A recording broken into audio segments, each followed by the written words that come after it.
আস্তে করে দরজাটা চাপিয়ে দিয়ে আরেক রুমে যাই। মোমেনা খালা বারান্দায় কাপড় মেলছিল। আমাকে দেখে অবাক হয়ে জানতে চাইলো, তুমি এত সকালে বাসায় যে কি হয়েছে খালামণি? আমি হাতের ইশারায় চুপ থাকতে বলে মোমেনা খালার কাছে এগিয়ে যাই।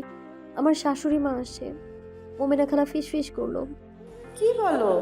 তুমি কি খুঁজে পাইলো কেমনে? জানি না, আজকে চেম্বারে এসে হাজির। জোর করে বাসায় আসছে, তুতুনের কথাও জানে। কি করব বুঝতে পারছি না। মোমেনা খালা হাতের কাপড় ফেলে এগিয়ে এলো। এখন কি হবে খালামণি? তিতুলকে যদি নিয়ে যায় সাথে করে? এই কথা শুনতেই মনটা শক্ত করলাম। বললেই হলো, নিয়ে যাওয়ার কথা বলেই দেখুক না। গতবার কিছু বলতে পারিনি বলে কি সববার বলবো না? আচ্ছা শোনো, তুমি খাবারের ব্যবস্থা করো আর গেস্ট রুমটা ঠিকঠাক করে গুছিয়ে দাও। তিতুনকে আমি দেখব। মোমেনা খালাকে সব বুঝিয়ে দিয়ে ড্রয়িং রুমে ফিরে এলাম। আমাকে দেখে উনি নড়ে চড়ে বসলো। কোন ঘরে থাকবো আমি? ঘর দেখিয়ে দাও। আমি বললাম, আপনি শাওয়ার নিতে নিতে ঘর তৈরি হয়ে যাবে, ওপাশে ওয়াশরুম আছে। আচ্ছা। উনি ধীরে সুস্থে ব্যাগ খুলে কাপড় বের করে ওয়াশরুমে চলে গেল। আমি এই সুযোগে রান্নাঘরে গিয়ে মোমেনা খালাকে তাড়া দিলাম। খালা, খাবার গরম করেছো? আজ চিংড়ির মাছ দিয়ে লাউয়ের ঝোল আর গরুর মেজবানি রেঁধেছে মোমেনা খালা। তিতুন আজকাল গরুর মাংস খেতে ভালোবাসছে বলে গরুটা বেশিই খাওয়া হচ্ছে। আজ দুপুরে আমিও খেতে আসিনি, ওটি ছিল বলে। এখন গরম গরম খাবারের গন্ধে আমার পেট খিদে মোচড় দিল। সব সাজিয়ে আমি আরেকবার তুতুনকে দেখে নিলাম। মোমেনা খালা গেছে গেস্ট রুমে গোছাতে। খুব ধীরে ধীরে খাওয়া শেষ করলেন উনি। মনে হলো বেশ তৃপ্তি নিয়ে খাবার খেলেন। খাবার শেষে এক কাপ চা খাওয়ার বায়না করলো। মোমেনা খালা চা নিয়ে আসতে উনি ইন্টারভিউ নেওয়া শুরু করলো। দুপুরের সাথে কতদিন ধরে আছো? 4.5 বছর হবে। তাহলে আমার নাতনিকে তুমি পেলে পুষে বড় করলা। আমি আর কি করি খালামণি? 4টি বাদে বাকি সময় মামনিকেই দেখুন। হুম। খালা জবাব দিতে দিতে বারবার আমার দিকে তাকায়। আমি নির্লিপ্ত ভাব ধরে রাখলেও কান খাড়া করে রেখেছি। চা শেষ করে উনি উঠে দাঁড়ালো। আমি একটু ঘুমিয়ে নেই, শরীর ক্লান্ত লাগছে। আমি মাথা দুলাই। উনি ঘরে ঢুকতেই আমিও নিজের ঘরে চলে এলাম। ভীষণ ক্লান্ত লাগছে বলে তিতুনের পাশে শুয়ে পড়লাম। নানামুখী ভাবনায় মনটা অশান্ত হয়ে আছে। ভাবতে ভাবতে কখন যে ঘুমিয়ে গিয়েছি নিজেও জানি না। ঘুম ভাঙলো মোমেনা খালার ডাকে। পাশে তাকিয়ে দেখি তিতুর নেই।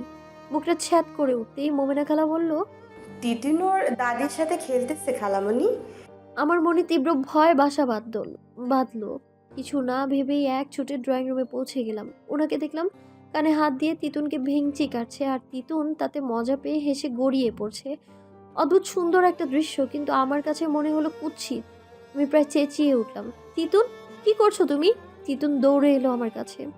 মা দেখো, দিদা কি মজা করে খেলছে। দিদা আমাকে অনেকগুলো নতুন টয় কিনে দিয়েছে মা। আমি কি নেব খেলনাগুলো? উনি হাসি মুখে আমাদের মা মেয়েকে দেখছেন। আমি ক্লান্ত মুখে বলি, ঠিক আছে, তুমি একটু ভিতরে যাও, আমি দিদার সাথে কথা বলবো। দিদাকে বকবে না তো? আমি অজান্তেই নিজের ঠোঁট কামড়ে ধরি। এই এতটুকু সময় উনি আমার মেয়েটাকে এইভাবে দখল করে নিল।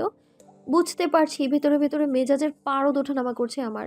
আমি মাথা নেড়ে তিতুনকে আশ্বস্ত করি। মোমেনা খালাকে ইশারা দিলাম তিতুনকে নিয়ে যেতে। তিতুন চলে যেতেই আমি ওনার সামনে বসে চেঁচিয়ে উঠলাম, আসলে কি চান আপনি আমার কাছে? কেন এসছেন এখানে? একটু ঘাবড়ে গেলেন না। চেহারায় স্বাভাবিক হাসিটুকু ধরে রেখে বলল, তুমি কি সারোয়ারের কোনো খবর জানো? কোথায় আছে ও? আমি অবাক হলাম। উল্টাপাল্টা কথা শুনে আমি আর মেজাজ ধরে রাখতে পারি না। জোরে চেঁচিয়ে উঠে বলি, সরোয়ার কোথায় তা আমি কি করে বলবো? আমার সাথে গেম খেলছেন আপনি? উনি বরাবরের মতোই হাসলো। তোমার কি মনে হয় এতদিন পরে তোমাকে খুঁজে বের করেছি, ঢাকা থেকে চলে এসেছি তোমার সাথে ফাজলামো করব বলে? তাড়াতাড়ি বলো সারোয়ার কোথায়? ও এবার ওনার কণ্ঠ কিছুটা কঠিন শোনালো, চেহারায় গাম্ভীর্যের আড়াল। আমার মাথায় এবার ওলট পালট লাগে। সরোয়ার কোথায় সেটা আমি কি করে জানবো? তাই বোধগম্য হলো না আমার। সরোয়ার আমার স্বামী, আমার প্রাক্তন প্রেমিক। যে বিশ্বাস নিয়ে দুজন দুজনের হাত ধরেছিলাম, সেই বিশ্বাস শেষ পর্যন্ত অটুট ছিল না বলেই তো আমি পালিয়েছিলাম। এখন সরোয়ারের মা আমার কাছে এসে বলছে সরোয়ার কোথায়? এটা কি ধরনের ফান হতে পারে? আমি বুঝতে পারছি না।